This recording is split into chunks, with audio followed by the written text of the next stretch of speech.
شروع کرتا ہوں اللہ کے پاک نام سے جو بڑا مہربان اور نہایت رحم کرنے والا ہے۔ امام علی علیہ السلام کی خدمت میں ایک شخص حاضر ہوا اور دستے ادب کو جوڑ کر عرض کرنے لگا، یا علی، میں اپنے بیٹے کی شادی کروانا چاہتا ہوں، لیکن مجھے کیسے معلوم ہو کہ وہ عورت میرے بیٹے کے لیے صحیح ہے یا غلط؟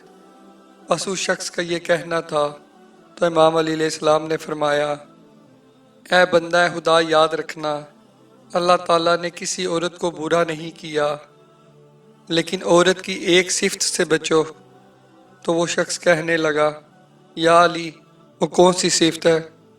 امام علی علیہ السلام نے فرمایا، میں نے اللہ کے رسول سے سنا ہے کہ کبھی بیوقوف عورت سے شادی نہ کرنا، کیونکہ اس کا ساتھ مصیبتوں کو دعوت دیتا ہے، گھر کے سکون کو برباد کر دیتا ہے اور اس کی اولاد بیکار ہوتی ہے۔ تو وہ شخص کہنے لگا، یا علی، مجھے معلوم کیسے ہو کہ میرے بیٹے کے لیے یہ عورت بیوقوف ہے یا عقل مند؟